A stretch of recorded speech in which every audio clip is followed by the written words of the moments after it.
Good evening, everybody, and welcome to the Toon Review, and a big, massive, huge happy anniversary to everybody. 4 years since that unbelievable day, and well, it's absolutely very fresh in my mind. Looking back at all the people's posts on social media today, it's been absolutely superb, and what a day it was, which we will be looking back on. We'll also be looking back on the last 4 years, how we've done, where the club is now, etc., and hopefully some positives about where the club is heading. Now, welcome everybody. I am joined tonight by the returning Stato, and of course, I'm going to start calling him the Flash and Blade, Billy Trey. Good evening, gents. Happy anniversary to all those in the Toon Review Massive, the Magpie Massive, and the rest of you fantastic, outstanding, awesome people there in Viewerland. Absolutely. Now, obviously, I want to start with something that's been going around on social media today, which really pissed me off, right? And it's those rumours regarding Wissa. I don't know. Thanks, Trevor. I know I bought a new capture card, mate. That's what the problem was. I've upgraded my capture card, and it seems to put me in sync. So that's a relief. You're a bit echoey. I'm echoey. Do you think that's only a bit echoey, isn't it? Yeah, are you on your mic or are you on the computer? I'm on my mic. I'm on my mic. It's not bad. It's just it is a little bit echoey. Is it? Hang on a minute. Not enough for it to be. What's that like? Yeah. Yeah, better, I guess. I'm sounding a bit tinny, apparently. Yeah, that's what I'm saying. Echoey, tinny, whatever. It's better than, like that bloke out of the police academy. How's that? Yes, that's much better. Is that much better? Yeah? Okay. Just a couple of settings on my mic needed changing there. Yeah, so, right. There's been a lot of crap going around about Wissa. And to be honest... I've not heard any of this, so could you enlighten me and for people who don't know? Because I don't know. Yes, let's put the usual... how can I put it? The ITKs... Right, so some of them on X today have been putting a rumor around that they have heard from their sources that Wissa indeed has an ACL injury and will not be playing at all this season, which I think is absolute bullshit. There is, I don't know where this story's come from, to be quite honest with you. It's, I really have no idea. But it's only the few ITK accounts that have been kicking it around. Obviously, they've been slammed. They've been absolutely slammed on X, and rightly so. They shouldn't be putting rumours out like that. It's not fair on Wissa himself, and it's not fair on the club, because I'm pretty sure if there was a problem with Wissa, we'd have heard by now from proper sources. Keith Downey is putting reports out saying that Wissa is possibly not going to go to the African nations because he feels he owes Newcastle. Now, that's a huge bonus if that's the case, that he doesn't go to the AFCON. But again, Billy, it's just people who think they know more than others, they don't have sources. It's a load of shite, putting ridiculous stuff out like that on the internet. I think it's a case of throwing enough shite at the wall and eventually some of it will stick. And even a broken clock's right twice a day. So I'll take no notice of any of them anymore. It's ridiculous. It's, trying to make themselves look big and clever by saying things. We'll remember the one about Bruno going for a barbecue with Barcelona representatives. Absolute nonsense. Just made from somebody's arse. Nonsense, and you just ignore it. Yeah. Now, listen, I know that Craig Hope has contacts, and so does Keith Downey. Keith Downey's actually rubbished the ACL crap, as he normally does when he spots the ITKs on certainly X putting a load of bullshit out. He always, comes in and shouts them down. So it's a load of absolute tosh. But hey, it's ridiculous. Guys, I'm just getting an important phone call. Can you just take over for a sec, please? Yeah, go for it. Yes, of course. All right. Who have we got then? I mean, we have got a super chat, so we might as well go and have a look at that one.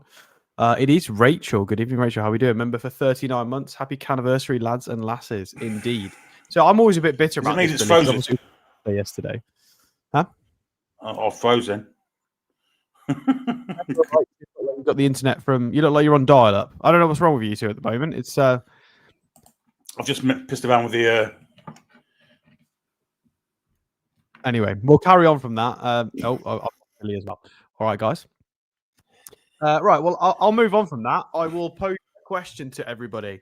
If there is any truth in these rumors, which I've only just learned about Vista 5 seconds ago from Paul. I'd not heard this today. I've been quite busy at work. So if that is the case, then what are we saying? That the club have lied, or Eddie Howe have lied? Like I appreciate that they've done some tactical delaying of information historically for things like transfers and certain bits of key information, but this would be outrageous. No, surely it's nonsense. Like there is no way a Premier League club and a professional outfit, especially a coaching team and a setup which is largely known as very stand up, like nice people.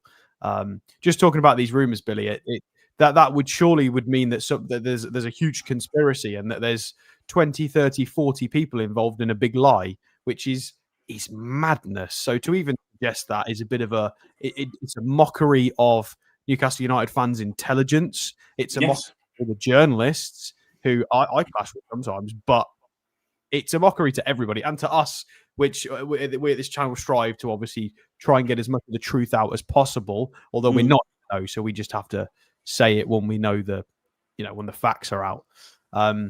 Surely just absolute madness, no? If Johan Wissa had an ACL injury when he went to the international break last time, the club would have known about it by now, and we'd all know about it by now. Why they waited 4 or 5 weeks for him to say nothing, and then the next time there's an international break, still say nothing, but somehow get it to Sid down the pub who whispered it to Bert down the butchers, and come on. Honestly, it's just ridiculous. People trying to make themselves look good. Theoretically, what would we gain? What would we stand to gain from lying? Nothing. That's all. It's not a case of lying. It's just not saying anything. But every time a player gets an injury like that, what would we stand to gain from it. not saying anything?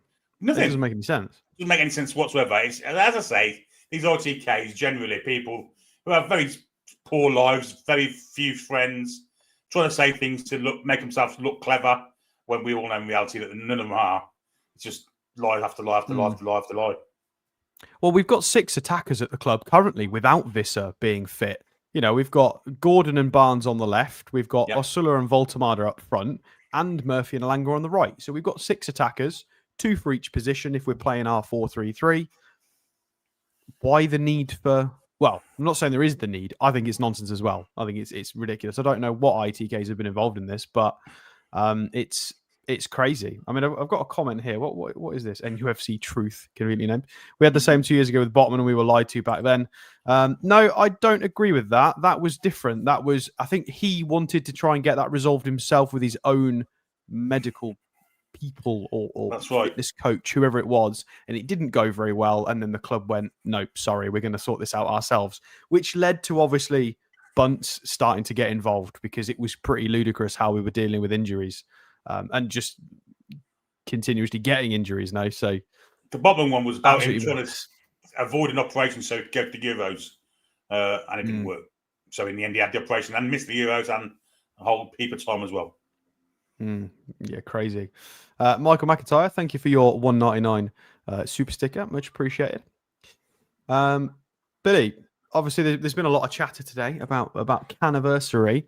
Yeah. I've pulled up a few stats. We won't go through them yet. We'll do that. We tend to try and do my stuff a bit later on in the show, so we will wait. But I've pulled up some nice things about data about Eddie Howe at the club.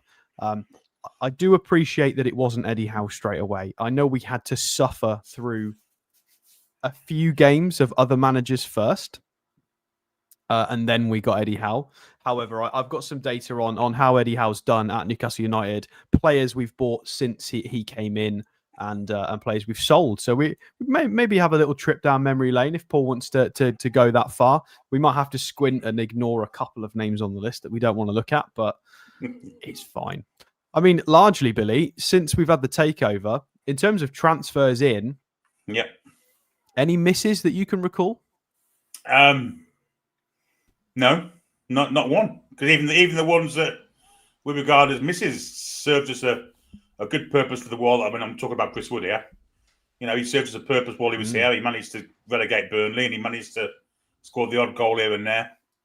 Yeah, we've got a bit. Yeah, we're just posing a question, Paul, of since the takeover, have we had any transfer misses, and if so, who? And obviously, people in the chat can throw some things in as well. Yeah, Vlachodimos is another one, but I mean, at the end of the day, he was playing for Seville tonight. He beat Barcelona. I'm not sure that was a purposeful transfer, though. That was a PSR deal, wasn't it? How am I sounding, guys? You're good. Good. Yeah. Good, yeah. I've changed my mic over to the box now. I know that I'm in sync anyway with the new capture card, so it's fine. Who have you mentioned so far? Billy's just mentioned Chris Wood, and that's it. But it still served the purpose. Failures, yeah, he served the purpose. I can't think of any failures, really. I don't think I can think of any like purposeful failures, to be honest. I think. You say Matt Target? Well, Matt Target came in and did a job, did he not? But he was on loan, though, technically. So as the loan player, he was successful. But as the signing, maybe not. I think since we signed him permanently, it went downhill. When he was actually on loan, he was very good, especially helping us move up the table and get out of the problems that we were in. So I do agree that he did a decent job then, but as soon as he signed permanently, it all went pear-shaped because he got injured and all sorts of stuff. So I'm not sure. And people are saying Lloyd Kelly, but even with him, we got a massive profit, didn't we? We got £20 million for nothing. Yeah. Well, I think Lloyd Kelly was a success, Billy, and the simple reason I'm saying that is because of the money we got for him. We paid nothing for him and got 25 million for him. Well, Harrison Ashby, I think the jury's still out because if we can get him to a point where we can get a return on investment, then it might be okay. Because how much did he cost from West Ham? Was it 3.5, or was that Alfie Harrison? I can't remember how much Harrison Ashby cost. As long as we get a reasonable return on investment, though, it would be considered good, I guess. People are asking me to turn my mic up now. My mic's perfectly fine. Yeah, it's gone a bit quiet. What's it like now? Actually, I think that deserves a failure. Is my mic okay now? Yeah, you're loud, yeah. Sound. Yes. Okay. Yeah, Garen Quall's one, but I mean, it's hardly a loss because he costs less than £1 million, so. It's 350 grand, yeah. I mean, maybe it's a bit unfair to throw failures at the young transfers because Ashby and Qual, it's a drop in the ocean just trying to see if it works, right? But actual first team signings, I think we've had any misses really. Yeah, I mean, look, I think to be honest, I think the average of successes over failures is the pros far outweigh the cons for me. Far outweigh them. And you think of the players that we had then, your likes of Kieran Clark, Federico Fernandez, the fellow that went to Brazil. That's giving me PTSD listening to that. What's the name of that fellow? Was it Lewis, another one. Just people like that just don't get anywhere near the squad these days, do they? Yeah. We had to sit through an entire preseason watching Jamal Lewis play left wing. He didn't have any players. Ryan Fraser as another one. Yeah, I mean, Ryan Fraser wasn't. That was always going to be a failure for me because of the history he had with Eddie Howe. Something was bound to kick off there, and it turned out that it did, really, didn't it? So I just think over the course of the takeover, since the takeover, I think everything's been pretty rosy in the garden when it comes to signings. I can't think of anybody who's been a complete and utter failure. I mean, Vlachodimos, I'm not putting him in the bracket really because that signing was wholeheartedly for PSR. It wasn't anything else. It was PSR, and we had no plans to play him. We had no plans to use him at all. And I say in Spain the other day, he played against Barcelona as part of a 4-1 victory. So you can't be doing too bad in Spain, can he? Well, yeah. I mean, he's also come out in an interview and said that he's not coming back to the UK. He didn't like the UK. He didn't specifically mention what parts of the UK. I mean, he's been in Nottingham, he's been in Newcastle, but he doesn't want to play in the UK. I mean, obviously, if you're going to play for Seville, or Sevilla as they're called, it's gone to Betis, one of the two. Sevilla, I think, Billy. But it's nice weather. It's all this and it's all that, and Bollocks to him if he doesn't like the UK. But that's just the way it is. Warren Dinning with a super chat saying, have you heard about this EA Sports takeover, guys? I've read something about it, yeah. I did read something about it. What's this? PIF are buying out EA Sports. Yeah, PIF are buying EA Sports. Oh, that means we could be on the front cover. Get in. Bruno on the front cover of a game. They're a lot more current team then. Ultimate team, it's got Shearer in it. Pauline's asking a question about the voting. Tonali, etc., etc., etc. Ian, you can vote as many times as you want, pal. There's no restrictions on it. Alan Breadmore says, evening, Paul, Billy, and Alex. Great commentary on the game on Sunday. Love the morning shows. You all do a great job talking about football and laugh. Gaz says, evening, guys. You can say since the takeover, every player has played their part to this point. 2 Champions Leagues in 3 seasons, back-to-back cup finals. Well, it wasn't quite back-to-back, but we're on the up. And Rue has said a super sticker in as well, so thank you very much for that, Rue. It's an interesting conversation to have about, looking back over the last 4 years, what's been the highlight? Because it's very easy to say it was the cup final win, but we've achieved a lot in that 4 years. Because the cup final win's there, but if you remember the euphoria about qualifying for the Champions League, I mean, where does that stand between sort of, the highest point? I mean, obviously no one will forget the cup win, but, we got to put the Champions League in there. Remember that Nick Pope save against Leicester City in the last minute of the game? If we'd have conceded that 2 years ago, we would not have been in the Champions League. It was literally on a knife edge, and I was behind the goal for that, and I honestly shit myself. I can't remember if I was there. Not sure. It was the right back, wasn't it? I think you were, Alex. I think you were sitting next to me, mate. I think one went to Fulham. Who was it? What's his name? He went to Fulham, though, didn't he? Right back. I can't remember what his name is. Anyway, it was him. Brilliant save. Hadn't had a thing to do all night, and then did that. And I think the season they took over. We played Arsenal near the end of the season on the Monday night. Absolutely. I was there. I was there for that. That was so I'd been out of the country for 5 years, and that was my first visit. Obviously, I'd not returned to the UK for a few years because of COVID as well. That was my first time back in the UK for ages, and I came to watch that match specifically under the lights in the rain, and Arsenal got battered. That was the game that Arteta threw his toys out of the pram on the Amazon. But it was also the game, Alex, that Callum Wilson just completely dominated. They had no answer to Callum that night, and that for me stood out a mile. The way Callum played, and unfortunately, after that, Callum went a bit downhill because of injuries. But that night was the Callum Wilson that I think everyone knows and loves, and it was absolutely fantastic. Absolutely, and obviously the videos of Arteta in the dressing room crying his eyes out, shouting at the players. I mean, it was fucking hilarious, to be honest. Let's not forget point of view.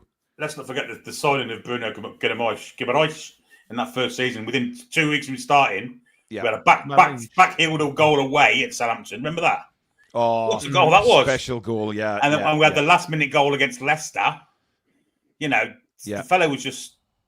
I'll tell you what I liked. Everything turned to goal. Everything turned to goal when he came. It was different. It was before then, Billy. It was before he even scored that goal. It was when he got subbed on for the first time. I think it was against Everton. And in the corner flag, and he just mugged everyone off and just kept the ball with some skill. That was like, oh, okay, this is how it's going to be, is it? He was only on for about 10 minutes, wasn't he? And he got in that. Yeah. By the way, I've changed this little wind thing because my sound sounds better now. I've turned actually the volume down and it sounds a lot better. What does it sound to you like, guys? Perfect, yeah. So it was the wind sock. Anyway, I am under the impression that Keith Downey has just released a video, so go and watch it after the show, guys. The truth about Wissa. So I love how Keith puts the ITKs in the place. I really do. It's absolutely superb. Joe Wilkinson has gifted a Toon Review membership. Thank you again, Joe. Magpie 50 said, when did we sign Willock? Good on loan, worse since. Yeah, well, Willock played under Bruce. Signed him. Yeah. But so I wouldn't really count him as a. It was the season. It was the season before, as the takeover was happening. It was that season. The summer then. Yeah, I'd agree with that. But again. And even then, Joe Willock was fantastic the first couple of years when he, already Howe. Undoubtedly, Billy. Undoubtedly. Emma says, mine and the hubby's highlight was when the takeover happened. We stayed in the Premier Inn. Hi, guys. Happy anniversary. Premier Inn. Hey, there's nothing wrong with the Premier Inn, Billy Trey. It said Premier League, not Premier Inn. Did it? Oh, we stayed in the Premier League. No, I think what she might mean is she didn't stay in the Premier Inn. I think she's happy we stayed in the Premier League that season. Yeah. I think we've done Emma dirty with that one, Billy. So well, you actually, because you brought up Premier Inn, and she was talking about staying in the Premier League. But never mind. I like coffee. Do you want to hear the Downey thing? Yeah, two seconds, mate. I'll just clear these off. I'm glad the support we gave Sandro is paying off. Kieran says, I can't forget the 4-3 comeback against West Ham with a double from Barnes. Yes. Sensational. Warren says, it has to be the Champions League against PSG. Oh, yes. And the Naked Noise Boy's been a member now for 20 months saying, did Paul just swap his muff? I'm telling Susan. Yep, swap the mic, swap the muff, and everything's rosy in my Zen garden tonight. What's he said then, Alex? So a few people. So it was some fans account tweeted Craig Hope and Keith. Rumors circulating that Johan Wissa has injured his ACL. Is there any truth in that? And Keith has gone and done some checking and has put, I've checked this again today, and the hope and expectation remains that Johan Wissa will be back in around a month's time. No ACL injury. Difficult to tell which game we'll be back for exactly at this stage. There's early hope of it being the week of the Athletic Bilbao/Brentford games. Understand that he could have been back sooner with injections in the knee, but the player and club want to make sure he's right with the proper rehab. Neither wanted to risk it for short-term gain. Also told that his priority right now is getting back to playing for NUFC rather than AFCON, as he wants to repay the faith the club showed in him this summer. There you go. And I think I don't think he goes to the AFCON, guys. I honestly don't. I think he feels like he owes Newcastle, and rightly so, because if he does come back, it's going to take him a while to get match fit, and then he's off again. So I don't think. I mean, it's a difficult one for us to realise, isn't it? Because it's I don't know like mentally what is the pinnacle for a player, because I know what it would mean to me to play for England and or to play for Newcastle United in big games personally, but I don't know what it would mean for Johan Wissa. Would he want to play for his country in the AFCON or play Champions League matches? He is in his peak ages as well, so this is as good as he's going to get. I don't know. That's why I think he'll stay, Alex, because that's why he signed for Newcastle as well, and he wants to show. Oh yeah, but I don't just want to assume. He should pick us over DR Congo, because. I mean, Keith Downey put it out. He reported that the Wissa feels like it's interesting the fact that that's a story, because it means maybe to repay Newcastle and the sort of faith that we've put in him by signing him, and for Wissa himself, I would imagine he wants to get it. He wants to play some Champions League stuff. He wants to get in, and that's going to be his opportunity. So we'll just have to wait and see what happens, as usual. But when he got injured, and Billy F makes a good point there, when he got injured, he certainly didn't look like he had an ACL injury. I mean, if you've got an ACL... Yeah, but Alex, if you've got an ACL injury, it's fucking painful, mate. It is painful. There are people that walk off and don't know that they've done it, and they've done it. So not necessarily. If it's a serious ACL, mate, it's... but anyway, it doesn't really matter, because the fact is, if they're putting that information out online, and he's not, and they're just gaslighting the fans. I mean, I've just been accused in the chat of gaslighting Billy all the time, but listen, it's called banter, and we're very good at that on this channel. But yeah, it's wrong to put that out there, because it's just not right. It's false information again. Joe Tyneside says, Keith's tweet didn't say Wissa is sacking off AFCON. The point was to prevent fans believing he's only thinking of AFCON with his recovery, in my opinion. Well, no, he didn't say he was sacking off AFCON. He said there's a possibility of him staying. Yeah, I know. We just read the tweet, Joe. Yeah. So yeah. We agree with you. Gaz, member for 1 month, said Wissa stated he wanted to play Champions League so that you would hope is his and the club's focus. Michael McIntyre says there's only one Michael McIntyre Toon. Is there another one? On the wheel, on the wheel. And RW says Prime CW9 was the best striker for the Toon since Shearer. I can't disagree with that. Prime Callum Wilson, absolutely, because he was a finisher. But we've got somebody now who I think I can disagree with that. Well, who since Shearer then? Demba. Are we putting Demba Ba, Cisse ahead of Callum? No, I won't put them ahead close, of Callum. Isn't it? I think it's close. In terms of peak, though, and you can't say that Isak's not in there either. That's outrageous. No, I appreciate he's missing bits of his game. We don't talk about him. He wasn't Did here he long play for enough. us? Yeah, he wasn't here long enough, in my opinion, Alex, to even be in that conversation. The dirty, stinking rat. I'm going to put you on the spot now. If there's one thing you could pick out since the takeover, what would it be for you, Billy? What standout memory do you have over the last 4 years? I think the first 20 minutes against Tottenham at home.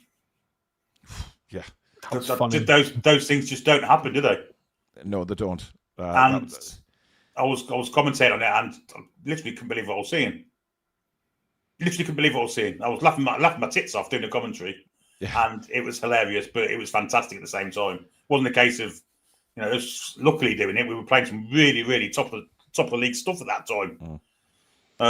Well, I was jumping my tits off in the stands. I mean, I couldn't believe what I was seeing in front of me. It was, and that was also the fact I thought I was going to have a heart attack when Fabian Schär knocked that 25-yarder in against PSG. Seriously, God, I've never been so. Part was pumping out my chest. I was really, really fantastic experience. Yeah. I mean, look, the cup final is going to be fresh in everybody's thoughts. I'm trying to ignore that because it's obvious, isn't it? Yeah. But I'll never forget the final whistle at the cup final. Being on here with Billy and the emotions that we had, and then Alex drunk somewhere with Sam at a fan zone. But Chris has said here, unless he is still injured, is it right that NUFC cannot stop Congo calling Wissa up for the AFCON? Well, no, but he can himself stop himself going. So, it's probably up to him, and I think that's what Keith means. He's got a decision to make. What's your favourite, Alex? I mean, I've got no shame in saying it's the cup final. I don't care if it's low hanging fruit. It's a trophy. So, there's a lot of again no age discrimination here, but here we go. I was quite young when we were sort of Bobby Robson area, and then even slightly before then. So I've seen this kind of in the mixer with Champions League, and we were at the top table for a time.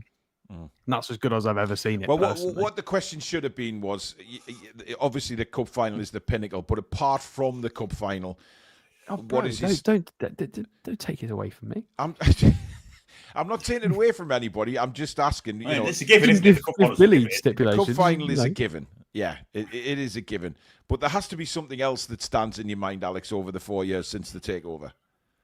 Well, I'm just going to finish what I was saying because right, come on, fan zone, slagging the old fans. Fan zone winning a cup final. It was the weirdest thing I've ever been a part of because it. When you're in a public place and you're all wary of strangers, and sometimes there's nice people, there's small talk, and everybody's okay. But in that final bit, literally didn't matter who you were. We were all looking at each other, strangers. Everyone was like, "Oh my god, this is amazing. We love you all." And it was weird, in a really happy way, but it was a bit weird. And I've never had any experience like that at any point in my life where everybody in a crowded place is all like treating like family. It's very strange. I mean, if you're going to act like twat when you wish to win a cup final, whenever you're going to be happy, there's never going to be a time. Well, never going to be a time. There isn't. A different moment, I would probably say. Oh, that's a tough one. That is. I'm going to say the beginning of the PSG game. I think I was so fired up for just the beginning of it because you could just tell that it was a bunch of misfit Galacticos who couldn't play together, and you could tell in the first 5 or 10 minutes that the lads on the pitch were going to destroy him. You could just tell. Didn't want to know, it did not matter what the quality was. You could tell. It reminded me a bit of like Dyche Burnley in a way. There were certain games when Burnley turned up and they were like, don't care how good you are, quality-wise, you're not winning this football game today. We are just going to run you into the ground with hard yards. And that's what we did with obviously a lot more quality in you know, we got like the homegrown players on the score sheet, and a centre half scored from outside the box. So, you know, we did very well. Miggy scored, who's obviously no longer here. Well, still alive. Miggy. Playing football. No. But no, it was probably that first 10 minutes against PSG. Just when you knew. I felt like everybody could sense it. Like we can take this. Like they don't want this. Definitely. You know, I know what Alex's lowest point was since the takeover, and that was clearly the demise of Maxi and the you know, seeing him out. I should bloody hope so, with the stupid fee we got for him. A 26-year-old tricky winger in the Premier League going for like 25 mil or less. It's outrageous. Outrageous. Clarkey with an interesting one, saying, would the Toon Review be where they are now without the takeover? Not being funny, but it gave so many fans passion and hope from the Mike Ashley days. It's an interesting point, Clarkey, but I would like to say, yes, we would be still where we are, because if it had stayed the way it was, the rants would have been biblical. Absolutely biblical, and so many people subscribed in the early days because of me screaming at a camera. You know, I feel like I was. It just meant John Sinclair could have mixed his hobbies together. He could have gone to non-league football and watched Newcastle United at the same time, because we'd have been down there. Yes, that's a very good point. Nice one, love that. Yes, you kind of do look at things and think, well, you know, but isn't that like anything in life? You know what? I think you'd have been burnt out, Paul. I seriously think you'd have been burnt out with ranting week out week. Because burnt out or dead? We were going nowhere, were we? We were just going down. No, I mean, Anthony says there, the rant after the Wolves game is legendary. I mean, Steve Bruce would probably still be here. Well, managing us in the Northern Premier League or somewhere. Well, not that quickly, Billy. We couldn't go down that quick. It's only 4 years, mate. But I do believe, I wholeheartedly believe that we would not, if we went down that season and we didn't have the takeover, there is no way we would come straight back up this time. We were going down, the club was rotten to the core, and we certainly weren't coming back again. We'd done it twice before, but there was no way that our club was coming back up. It was going down, and the only place it was going was further down. We needed a new defense. We might have done though, but we would have needed action that probably wouldn't have happened. Yeah, I think it was just so toxic, mate, at the time. No, I agree. But if you take if you have a look at the squad, we still had Joe Linton, Maxi, Wilson, Shelvey, Hayden. Like, we got a reasonable core, but our defense was absolutely crap. Kieran Clark could not remember how to defend, I guess is probably the right word, at all. So we would have needed a new manager and some reasonable defensive signings, and then the new manager to be competent enough to get something out of the other players. I think we might have been okay. Well, Cynical Jim is a member of the channel and very complimentary. Nah, the Toon Review wouldn't have been as big. Way more interest from the Northeast now. We are doing well. Get on, Jim. Well, thanks, Jim. As usual, we can rely on your positivity. Jesus H. Christ. Thing is, though, if we lose every week, it gets boring, doesn't it? And I don't think people would want to watch that every week after week after week after week after week. Well, I mean, to be fair, True Geordie got big when we were absolutely crap. Yeah, he did, exactly. And no, it's true, but he was also doing other things, wasn't he? It wasn't just about Newcastle United.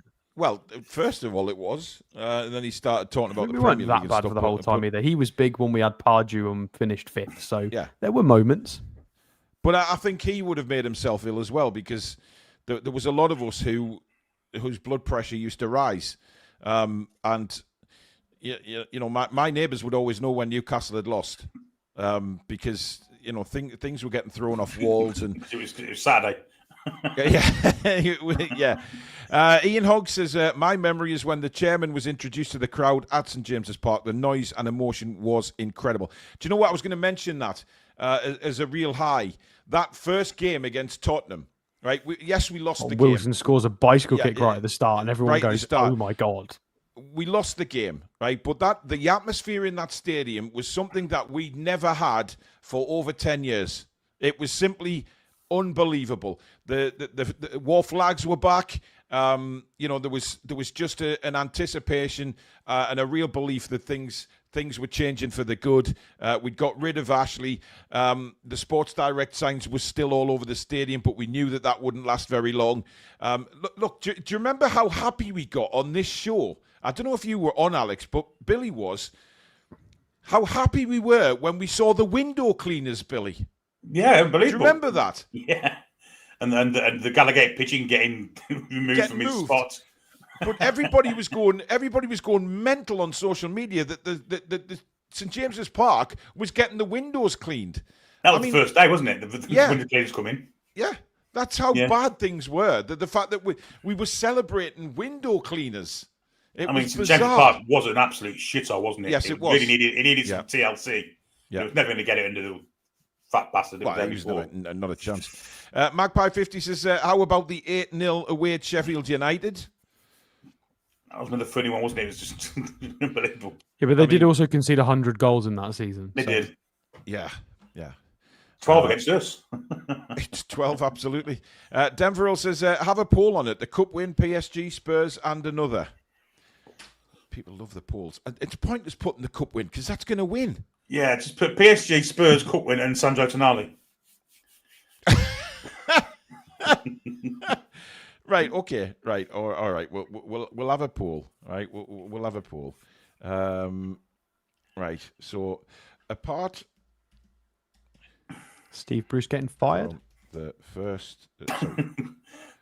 He doesn't like hurty words, does he? So let's put that in. We was on about him the other day, started because of the Monday he got fired, didn't he? He got fired, and the next day he was in Dubai for the T20 World Cup with brand new teeth, and England hadn't lost a game until then. And then as soon as he turned up, we got beat. Yeah. He thought his mind just touched with him. Everything he touched turned to shite.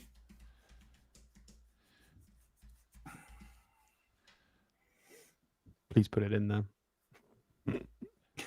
Steve Bruce getting fired is definitely up there.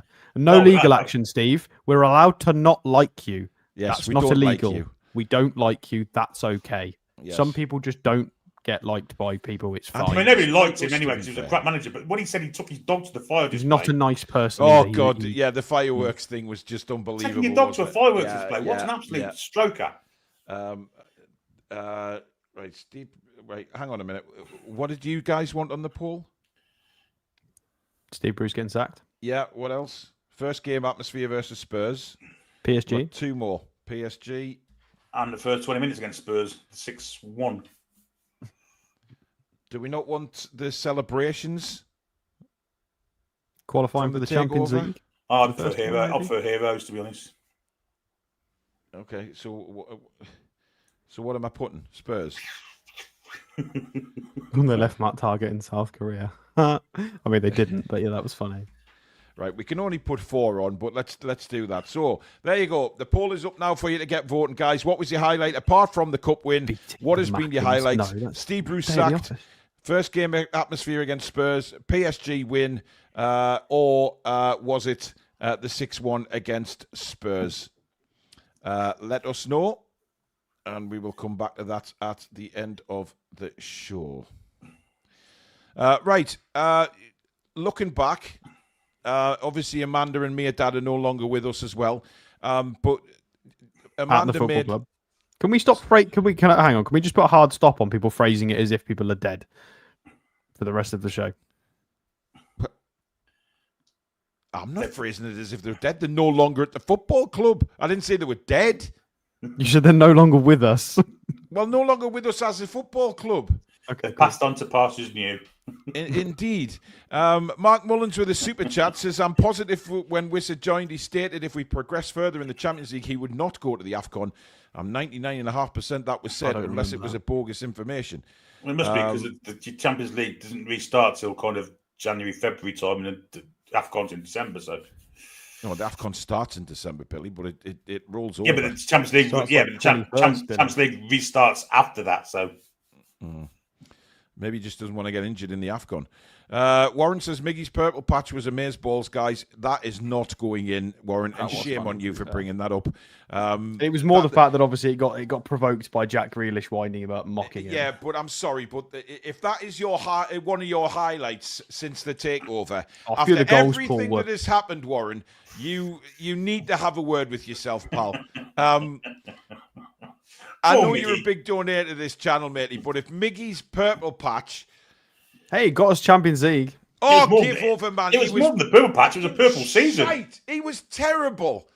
Not in that season. He was look at his... Alex, you were a stat guy. Go and look at them and tell me. Yeah, I could not give a rolling chuff, right? He was awful. What was goal contributions that year? That season it must have been 20, wasn't it? No, not having it. Not having it. That can't be in our highlight. And that is something that I thought would never get said tonight. I'm not saying put it in there. So thanks for watching, folks. We'll see you tomorrow. He got 11 goals, 2 assists in the Prem. Oh, in that case then. Yeah, he's shite, wasn't he? Toon Joe says, when they left Target in South Korea. Gaz says, how's the bacon, did you say? And Sean says, for me, it was the first start to a season without the only thing on my mind being survival. Onwards and upwards. That's true. I think that took everybody by surprise. And Forest at home. Yeah, but to think... I was there for that. That was fun, that was. Fabian Schär Thunderbolt. To think, guys... I think a Wilson little chip as well. That following season, we qualified for Champions League football. After being one of the worst sides in the league. It was just incredible. It's just something that you'll never forget, never ever. But what do you think Amanda's impact was, Billy? Because obviously she was with us and me and Dad for the first couple of years.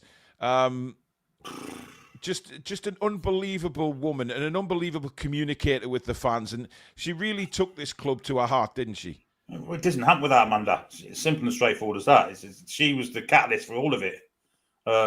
Coming to the game, that Liverpool game that year when Rafa was in charge and falling in love with the club and not giving up on us, basically, because she didn't. It was a long time before the Chatsky got her hands on it. A good 3 or 4 years, wasn't it, after that? So, yeah, she was everything. She came in to do a job and she did it perfectly. Unfortunately for her, financial irregularities stopped her from doing the job that she loved doing. But I'd love it if we could give her a job as an employee somehow and have her back. She was an outstanding representative of the club. She really was. Her and her husband. Alex, obviously they had a real belief that Newcastle would be the next big thing. You know, there's loads of pictures with the Rubens and Amanda and Dad and the chairman and those meetings that they had up at the castle early doors. They really wanted to change things, but Dad's a quote from Takeover Day sticks in my mind as, it won't be an overnight thing. This will be a process, and that's exactly what it's turned out to be.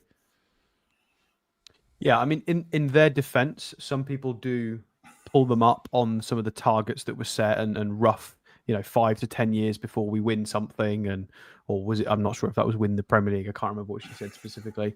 But let's not forget the Premier League and the powers that be did fast track several rules through within days of the takeover to obviously stifle this, despite the fact at the time you had Leicester with all of the Thai sponsorship, Chelsea with all of the Russian sponsorship.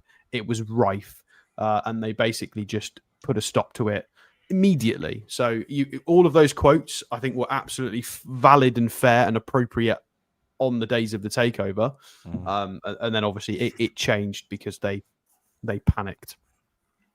But it was. I always think back to Amanda's quote that they actually came to watch a game because they wanted to look at Liverpool to purchase, and they went, "This other club's pretty interested, isn't it?" And they fell in love with that side of it, which is, I think we all kind of get that.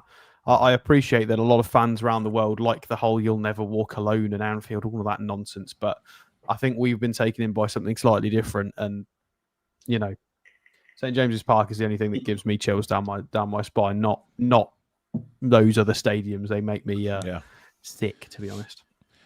Steve says just how about Bruno when he was told not to swear on TV and went on to say as footballers, we came on as footballers and came off as fucking legends. Fantastic. It was more the fact it was Ant and Deck going. Yeah. Bruno, can you not swear, mate? Great. And then he started singing about Sounds or so. Yeah, it just didn't stop, did it? Joe says it has to be the TTR takeover in the comments on Sky News on the parade. Yeah, that was unbelievable. Hilarious. That was absolutely hilarious. Emma says Eddie Howe proving the pundits wrong is my memory. Southlinks Toon says Murphy waving off. Murphy waving off Coletta Carr after the red card. That was funny, yeah. Incredible. Warren says, haha, your face. Bruno singing the Tonali song. That was hilarious. It was hilarious. I've starred this one from Aaron. Joe Linton's transformation, of course, happened after the takeover. We've got a big thanks to Kieran Clark for that, for getting sent off. And then Joe Linton moved. Steve Bruce claims that he started playing in midfield first. Did he bollocks? And we all know that is a load of chuffing shite. He didn't know where to play Joe Linton. Was the played answer him out to that. left a few times. He didn't. No, it was give the ball to Maxi and let's see what we can do. That was Steve Bruce's tactics, and we all know that. RW says Billy equals legend in the game. Well, thank you very much, RW. Indeed. C15 says Bruno's goal against Leicester to keep us in the top 5. To keep us up is top 5. Oh, that was tremendous. That the last minute goal, of course. Roadblock says sorry if you already know Blackpool sacked Bruce. Yes, we do. Which is why we're continuing to laugh at him. He's laughing all the way at the bank. Let's be honest. I've never known a man make so much money from a failure. Niall, a member for 27 months, said, should we be looking for a J7 replacement soon as he is getting older? May already have him. I would imagine so. May already have him. Yeah, that's my opinion as well. Look, we spoke about Joe last night, didn't we, Billy, on the match review, and just that he still doesn't look 100% fit. But listen, he is in the Brazil squad. But have you heard the problems that they've had? Joe Linton and Bruno getting over to South Korea. They were halfway into a 12-hour flight, and one of the windows became damaged on the aircraft, and they had to turn back to Amsterdam. And now they're trying to get them over there. For some reason, they want Bruno over there very quickly, and Joe Linton to come a bit later. So they're going to be taking different flights. Incredible that normally they put these on private planes, don't they, to whiz around the world on international breaks, but that doesn't seem to be the case with them. So I'm just glad everything's okay, and they landed safely. But unfortunately, they've had a right pickle on getting to South Korea, where the Brazilian side are meeting up for the international break. So quite hair-raising stuff there. But they're okay. The plane landed safely, but you just, how that must be awful, lad. Halfway through a flight like that, and then they've got to turn back due to a window issue on the plane. And you're thinking, if it was me, I'd be sitting there thinking, Christ, get the oxygen mask down quick. Absolutely, bloody horrible, isn't it? But hey, they're in Asia for 2 friendlies, says Steve. So. It's a long way to go. Obviously, we were there in the pre-season, weren't we, in South Korea? So I guess they know the flight involved. But everyone wants to see Brazil, don't they? Simple as that. Yeah, it would. It'll always be the case. It will always be the case. Yeah, absolutely. Right. So the question to you two now is: where do you see Newcastle United in the next 4 years? Alex.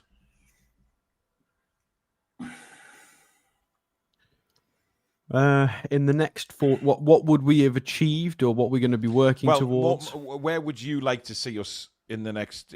When we do another show saying it's 8 years since the takeover, where would you like to see the next 4 years? What as a fan would you like to see? As a fan, the squad will have had a complete turnover in terms of this, but because at the moment you've got first phase players of the takeover still here, like Nick Pope and various players like that were, and then players that have maybe played above their means, like Jacob Murphy has not only improved, but I think is playing out of his skin, as is you sort of Dan Burns and stuff, and they deserve all the credit. But we've still got a lot of original players and first phase players. So I think you've still got Lascelles and Kraft here and loads of players like that. So give it 4 years and we'll have had a complete turnover. There'll be no more Gillespie and John Ruddy, hopefully. So we'll have a brand new squad with all the trimmings. I'd like to think we'd have won another cup at some point, whether it's another Carabao or an FA Cup. It would be nice because we want to start being a club that are doing it. We don't want to be a Spurs or an Arsenal. We want to be consistent winners of cups.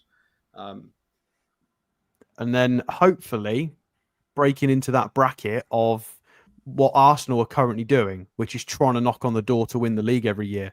I want us to be in 4 years' time. We need to be part of that chasing pack, or we need to be in the, what's it called in cycling, the peloton. You want to be in that front pack. I want that to be us every season, that we are fighting for the title. So 4 years to try and join that pack. You're looking at a 10 to 20 point deficit. We need enough quality and depth to make up a 20-point deficit and compete in all competitions like the Champions League well. So that's where I would like to see us, and I think we can do it. We just need to keep progressing. Some people asking in the chat why the plane turned back and didn't continue on to its destination. That seems to be just the way it works with aviation. If there's a problem with the plane, they turn back to the airport that they've come from. I don't know why that is. That I watch a lot of aviation and know a bit about it. If they do have a problem in flight, they turn back to the original airport if they're able to do that. So I don't know why that is. I think it's just protocol and the way it works with the aviation industry. I Like Coffee says back-to-back promotions for the women's team was also huge. It certainly was. And Warren says, not being cunny, but war last loved Aer Lingus. Unbelievable. Billy, what about yourself? Yeah, very much the same as Stato, actually. When the season starts, there's always chat about who thinks is going to win the league, and it's 3 teams usually. It's usually Arsenal, Man City, Liverpool. Well, I want us to be in that argument every single year. And to do that, you have to be in that argument every single year. So competing for the league, hopefully winning the league at some point in the next 4 years. More cups, obviously. Better style, maybe increase the style of play we get into the side. With higher value players coming in because our PSR raises with our success. Yeah, and it makes it easy all the way through. Then just generally keep it the way we're going, because if you go back 4 years and where we are now, another 4 years further on, that's the kind of space we're looking at, aren't we? We're looking at Champions League regularly, competing for Champions League, not a case of just being happy to qualify for it. I tell you what, I have a slightly different desire that I would want us to be in. I want us to really, really cheese the revenue and make it so that we are, because I really think it's ridiculous that clubs like Manchester United can underperform and overspend so regularly and still compete. I think it's ridiculous. So I think we should try and aim for that. Grow globally as aggressively quick as possible. Yeah. I want us to be able, because at the moment we're in a position where if we do spend 60, 70 mil on a player and it doesn't work, we're in trouble. Whereas they can do that on 2 or 3 buys a season and it makes no bloody difference. I want us to grow the revenue so much that it doesn't bloody matter. Yeah, I think I want to be more successful though. If you are successful, generally the revenue will come in anyway. Wider. So I mean, but why can't we cheese it? Everyone else does, and everyone else has exploited everything so far. So I want us to use the connections we've got. But I think if we do that, Alex, they're just waiting to pounce on us, and you know what they're like for changing the rules with a click of a finger. That's, I don't know. I just think that if we try looking for loopholes, they'll be on us like a fly around shite, to be honest. And we start going into rocky territory. Gaz says in the top 4 consistently and challenging on all fronts year after year. Will we be about to move into a new stadium, guys? Do you think? Ooh. 4 years. Where we're going to. Haven't started it yet. Well, I haven't started it yet. I'd expect to be in a new stadium by 2030, if there is going to be a new stadium. 2030, so 5 years. Okay. It takes 2-3 years to build it, so. Oh yeah, I mean, they'll take the time building it. Absolutely. They're not going to start building it until after the European Championship of 2028 because St James Park one of the grounds. Yeah, I mean, I did that show the other day with seeing those photos of the development of the Gallagher end, and I just can't see that happening. There were very much concept photographs that were released to the public, but the East Stand. It looks like something out of a non-league stadium. If you put in the East Stand with 3 giant stands all around, it just looks lopsided and doesn't look right.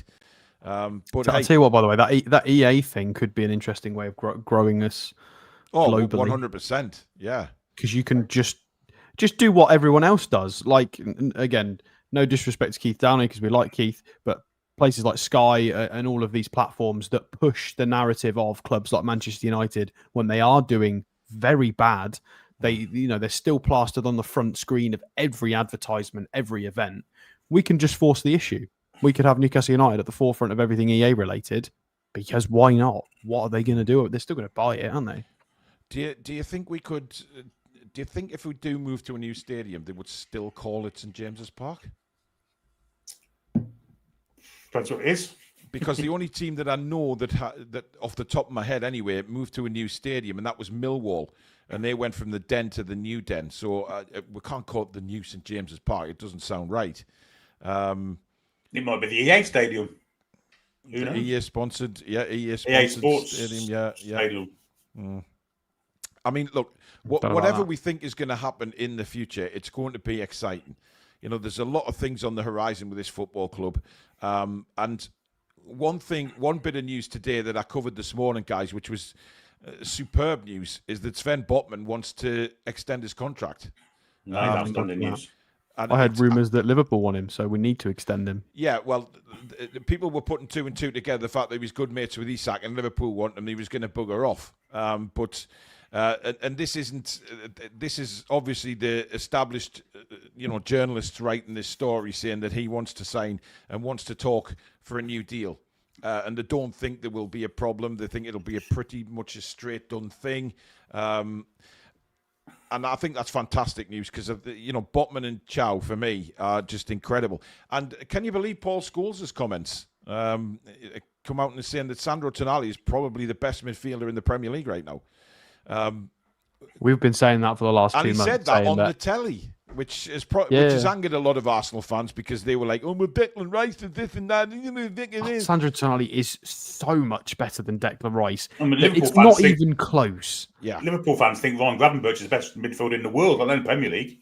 Oh my god! I think Sandro Tonali is the best midfielder in Europe. Honestly, I don't disagree with you, Billy. And maybe even Vitinha and people like De Jong and that. There's some very, very, very good midfielders out there, but you have to put Tonali in that bracket. In the argument, definitely. Yeah. If you go and factor in, if you go and put every category up on the screen and say, right, physicality, speed, passing, intelligence, shooting, set pieces, I think Tonali ranks, overall higher than most midfielders. The thing is, Alex, he's so complete. I don't think people around the footballing world realise just how quick Tonali is on the pitch because it never gets mentioned. His pace never gets brought up, and I think that's crazy to me because that's something that you noticed when you were for the couple of games earlier on, or a couple of weeks ago, Alex. Is his pace? He's outrageous. He's unbelievable. Absolutely outrageous. Like that PSG game when we beat them, he was voted. Well, he wasn't voted. He was on record as the fastest player in that Champions League game week, and that was in a match that included Gordon and Mbappe and players like that, and Dembele as well. And Tonali was the fastest player on the pitch that day as a midfielder, and he's not small either. Yeah, did you? I don't know whether you caught the morning show this morning, but a story in the Milan press that Tonali had flew to Italy and was meeting with his agent for a potential Fair move enough. back to Italy. Did you see how much they put the transfer valuation as? No, No, but what go on. was it? I have a response to this, but go on. How much? Right. £25 million. Okay, we can move on from that. Never If got there's every any update, Milan so- fans watching, or any Italian fans or Serie A fans watching, Sandro Tonali is now too good to ever play in your league as strong as your league currently is. He would be wasting his talent if he went back to an Italian club with the current strength of Serie A. Sandro Tonali's only moves in world football should be to a club that is trying to win the Champions League right now.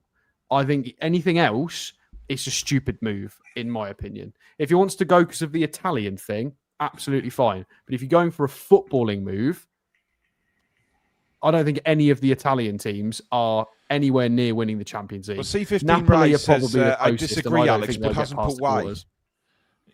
C15 said he disagrees, Alex, but hasn't put a reason why. Yeah, but he's saying a legacy club. No, yeah, why though?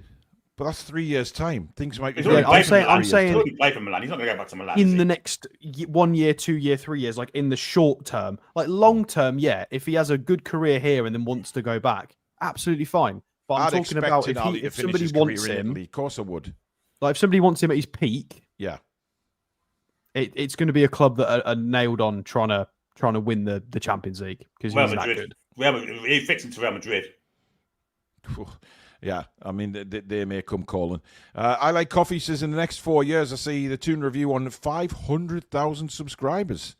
Wow. Holy hell. I mean, that would be incredible. Taking over the world. Yeah. Dave Lamb says, probably been asked before, but quite new to the channel. How come Alex and Billy are NUFC fans when not from the Toon? What drew them to us? Go on, Billy, you go first. Well, my dad was from Bishop Auckland. He hailed from Bishop Auckland. Up the Auckland.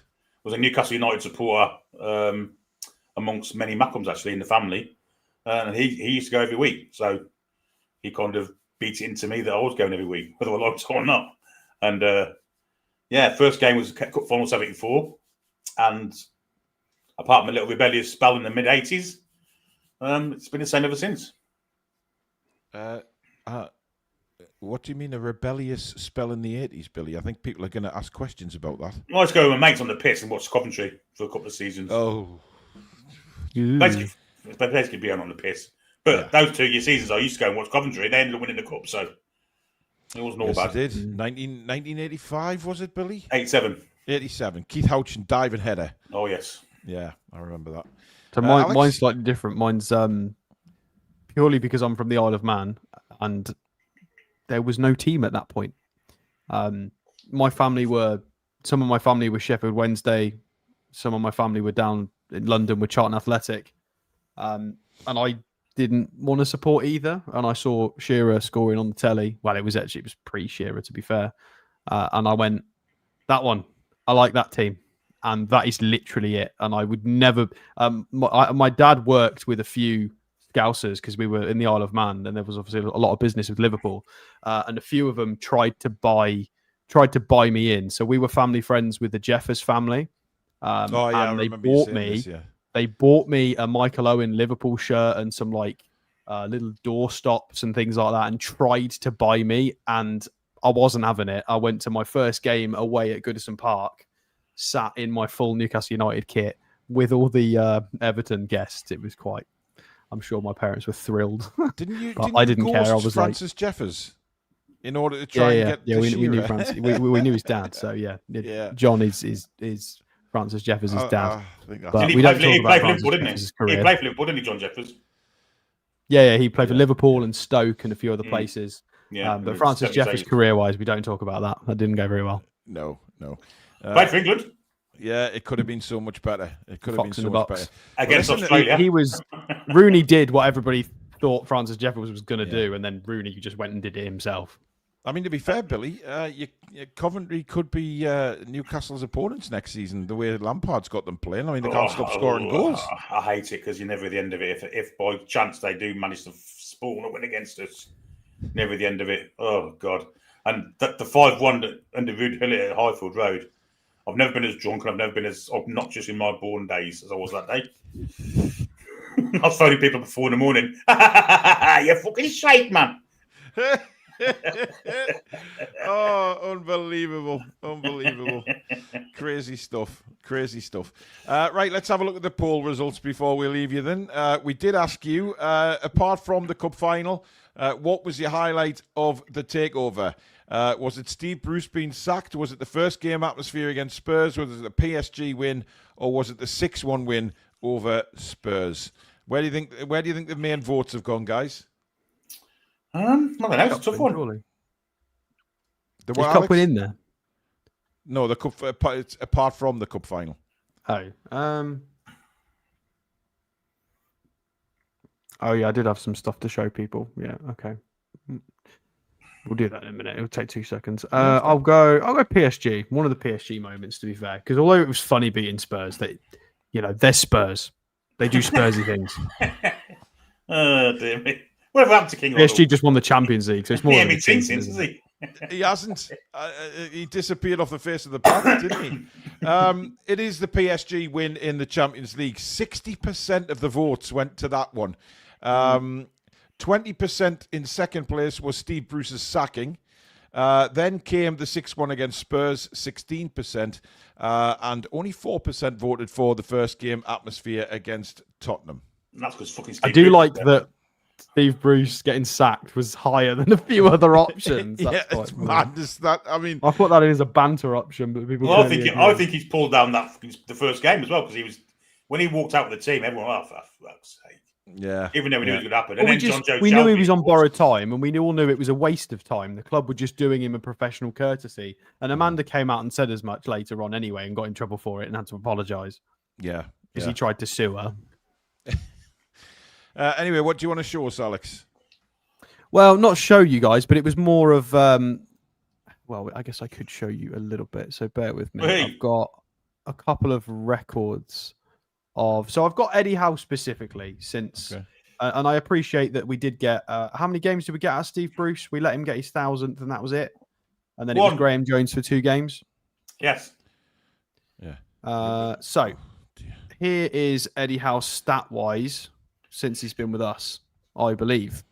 Is that with us specifically? Right. I hope it is. 183. Yes, it is. That's about right. So 183 matches played, 95 wins, nearly on 100 wins, 36 draws and 52 losses, 327 goals scored, 226 goals conceded, a whopping 321 points, which works out at 1.75 points per match, which is there or thereabouts the Stato coefficient, which is the points you need per match or over the course of the season to qualify for the Champions League. This does need to be adjusted as a statistic because 5th place is getting Champions League quite often now in England, so you don't need to finish 4th all the time. So that is probably about the average you need, maybe a touch higher to qualify for the Champions League on average. So that is Eddie Howe's record. That first season, January onwards, that we were top 3 or top 2 form team in England, weren't we, that time? So well, yeah, you carried that through into the season. Yeah. I mean, you've got to remember that this factors in all of the losses when he first joined because we just had such a crap team with no belief. Yeah. So if we get rid of that bit as well, it's even better. A lot of the losses came early doors, didn't it? So, and then maybe we do have purchased players, so it's worth having a look because most of these will be. Well, leave the top one out because he's got Bournemouth ones in here as well, but this is people he purchased as a manager. We'll ignore the top one. It starts at number 2. Somebody called Alexander. So we've got obviously Voltemada, Elanga, Tonali, Wissa, Gordon. You got most of them more recent additions, and if we scroll back, we've got some blasts from the past. Of course, Jefferson Lerma is still rated pretty highly. Chris Wood, when did Jefferson Lerma play for us? Bournemouth. No, it's including Eddie Howe players purchased, so it is including some of his other ones. I've lost my mind. Most of the highest value players on this list are all Newcastle United players. So you've got Dan Burn down there as well. Obviously, Lloyd Kelly signed for both. And page 2, you've got Yankuba Minte. I think Kieran Trippier is on page 2 as well, along with Osula, Nick Pope. So there's all the purchase players. And I believe we have a list of sold players. So we can maybe do a tip of the cap to people that have have left. We won't start with that one. We will start from number 2. So Elliot Anderson, of course, that we all didn't really want to let go. Yankuba Minte as well. We did make some tidy money on both. 22 million for Tyrone Mings. Fucking hell. Half a daily. Yeah, that was when he left Bournemouth and went to. Yeah, that's not a bad fee, is it? Fuck me, I wouldn't pay fucking £2.30 for the twat. Look, we have to. I think this, if anything, guys, this just highlights the lack of resale value we had in our squad at the point of the takeover. Well, I think we knew that, didn't we? With that 4 years on, be a problem selling players. Well, we're 4 years on, and this is ridiculous. Like, these two are recent additions. That was a academy player, and that was one good roll of the dice from Dan Ashworth, and the rest of it is just, well, where's the resale value on anybody? Well, we should have got more for Maxi, shouldn't we? I mean, I think Maxi was I still get frustrated. Well, we sold him at his peak, so we tried to get value from him for PSR reasons. Yeah, I think crazy. You know, if we're talking about signings here, gents, I think we have to give a massive shout out to Kieran Trippier. You know, signing him for £14 million, and first one at the first one of the takeover, and of course, you know, in the latter stages of his career, just what a hell of a player he's been for us over that 4 years. Well, he's completely ruined his family life, and he still turns up for the club and absolutely dies for the black and white shirt. So, in terms of respect from the fan base, and I'm not just talking about on the pitch. I can't ever say a bad word about him. I'm talking about off the pitch as well with the new signings. You know, whenever we saw a new player video coming out, or you know, Newcastle used to do when the new player started his first day kind of thing. Who was always the first player there to greet them? It was Kieran Trippier. I think what he's done for the club is incredible. Kieran Trippier signing for Newcastle United encouraged players of a higher level that would be used to signing. Yeah, I agree with that. Yeah, Trippier deserves so much more credit. Absolutely, 100%. Yeah, because I think you're right, Billy. I think that the other players around sort of Europe at the time would have looked at that and thought, you know, he's gone from Atletico Madrid to a relegation threat. He just won the league. United. Yeah, and it wasn't like he wasn't playing. You know, he was in the team. I didn't want him to go, and he came took for less money. Yeah, less money. And I just think what he's done for Newcastle United in that 4-year period has simply been sensational. And has he always been great on the pitch? No, but what player is? But you've got to look at the stature of the guy and think we need to keep just him. Incredible. Yeah, like if we're willing to pay John Ruddy and Gillespie to be like cheerleader leadership people, give it to Kieran Trippier. Damn it. Give him a coaching badge and let him be the leader off the pitch. If he's going to stop, although his footballing days are most certainly not over. He's fine at the moment, I think. Alex, as a 35-year-old, there's nothing wrong with his game. He's definitely getting older, but... Yeah. I think Newcastle United fans would be delighted if Kieran stayed as a coach once he's finished playing. And I think just the influence he's got in the dressing room, the experience that he can bring to that dressing room, and a sort of go-to between manager and players, you know, that kind of coach that you want around the dressing room. So, you know, we'll see what happens with Kieran, but I just thought we need to give him a shout-out because the first signing since the takeover comes for less money from an Italian giant side who just won the league.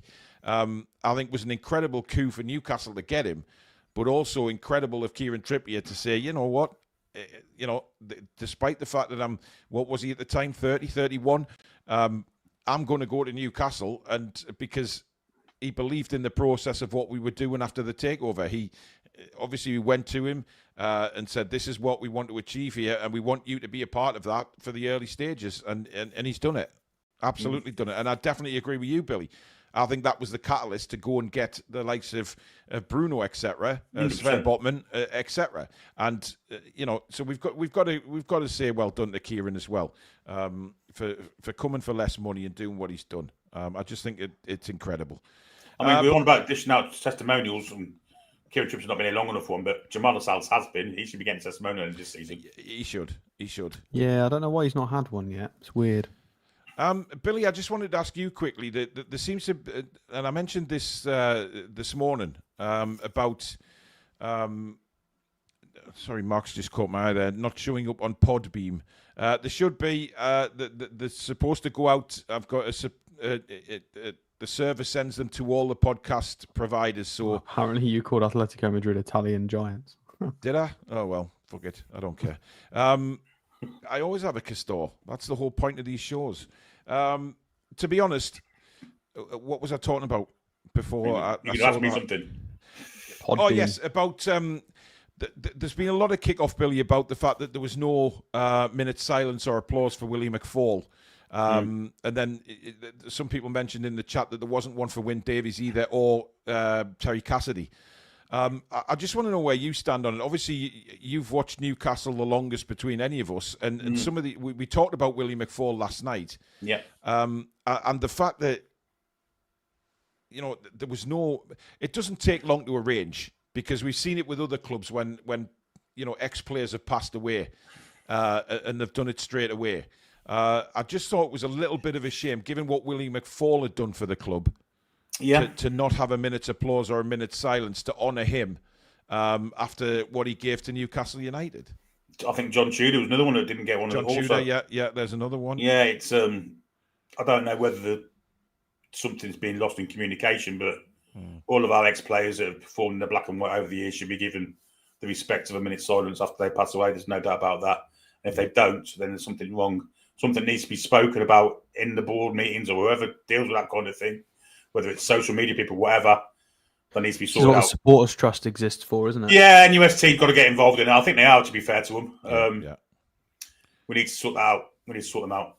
It's look, important. Some people are saying, I know they did have black armbands on, but there was that nothing. was for the people in Manchester, wasn't it? Yeah, I think so. Yeah, well, that's certainly what was said on the TV. There was nothing said about Willie McFall. So, look, they might do something. I hope they do something the next home game, because somebody like Willie McFall, who is an absolute legend of Newcastle United for what he did as a player, over 350 appearances. Yep. And then, as we spoke about last night, Bill, he came to the club after Jack Charlton and worked under one of the worst chairmen in the history of football, in McKeague. So he's got to be honoured. Well, apparently our man's worth for him, so... Yeah, but that's still not enough for me. It's not enough. It's not enough, because the crowd want to see. The crowd want to do their thing for Willie as well. Applause, whatever they want. But yeah, I mean, like you say, 350 odd games for the Toon, and then coming back to manage us in a really poor time of our existence, where year in year out we're having to sell our best players. Yeah, and trying to stay up at the same time. He did it. He did it for a few years, but obviously in the end it didn't work. But again, Tour McKeague and all them lot that are involved in that. Have the opportunity to honour these people. Absolutely. It's all right putting black armbands on, but the fans want to honour these people. Absolutely. So that's what those screens are for. Put the screen up and have a minute's applause. That's what it's all about, isn't it? Yeah, absolutely. But anyway, we'll see what happens with that. But that is the end of the show, guys. Thank you so much for tuning in again tonight. It's been a great conversation, reminiscing about the takeover and the 4 years and where we're going to be in the future and things like that. So thank you for taking part in the chat, guys. Really appreciate that. Thanks for all your super chats and memberships, and welcome to all our new subscribers as well. Mods, thanks. Billy, thanks. And Alex, thank you. But the main thank you to you again. Thank you for spending an hour or so, or an hour and 20 minutes with us tonight to celebrate the takeover. I will be back at 10 o'clock in the morning. So for the breakfast time news, there's bound to be something comes out, whether it's ridiculous, sublime, or whatever. We'll find out when we go through the news in the morning. So enjoy the rest of your Tuesday evening, folks, and we will see you tomorrow. In the meantime, good night. How are the lads and lasses? Come back and check out the green.